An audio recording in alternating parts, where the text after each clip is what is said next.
Hi అండి. గోంగూర పచ్చడి ఏ విధంగా చేయాలో చూద్దాము.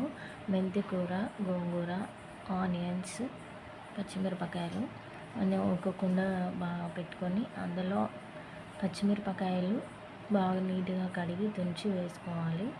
ఇంకా చిన్నగా కడిగి వేసుకుంటే వేసుకోండి. ఇందులో ఆయిల్ వేసుకోవాలి.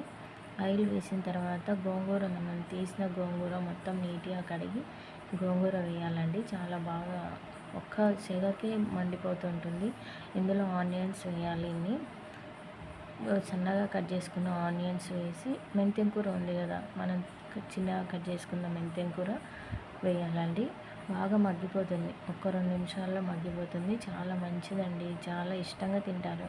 కొంతమందికి ఇష్టం ఉండదు, కానీ గోంగూర చాలా మంచిది. చాలా బెనిఫిట్స్ ఉన్నాయి గోంగూర వల్ల. ఇది గోంగూర చాలా ఇష్టపడే వాళ్ళు కూడా చాలామంది ఉన్నారు. ఇందులో మనం ఉప్పు, పసుపు వేసి మగ్గనివ్వాలి. ఒక 10 నిమిషాలు బాగా మగ్గించామంటే మనకు కుండ కాబట్టి తొందరగా మగ్గిపోతుంది. టేస్ట్ కూడా బాగుంటుందండి. కుండలో చేసుకుంటే టేస్ట్ బాగుంటుంది. అందులో నా ఆరోగ్యము మనకు అన్నిటికీ బెనిఫిట్స్.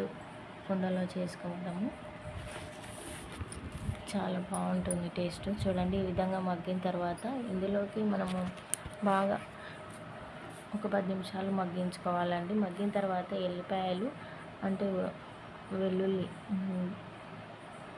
వెల్లిపాయలు, జీలకర్ర బాగా మగ్గిన తర్వాత తీసి వేసుకోవాలి. ఎందుకంటే మనము దించేటప్పుడు వేసుకుంటేనే మనకు పచ్చిగా ఉంటాయి కాబట్టి బాగుంటుంది. ఉడకనివ్వకుండా వేసుకోవాలండి. చాలా బాగుంటాయి టేస్ట్. తర్వాత నేను కరివేపాకు వేసాను. వీటన్నిటిని మిక్సీ పట్టకుండా రోట్లో వేసి రుబ్బాలనుకున్నాను, కానీ రోలు రుబ్బలేదు. అట్లే పప్పు గుత్తితోనే అన్నానని మెదిగించాను. చాలా బాగుంది టేస్ట్. చాలా అంటే చాలా బాగుంటుంది. చేసి తినండి ఒకసారి. చాలా టేస్ట్. పూర్వం రోజులు రావాలని నేను కోరుకుంటున్నాను. ఎందుకంటే మన ఆరోగ్యం మన చేతిలోనే ఉంది.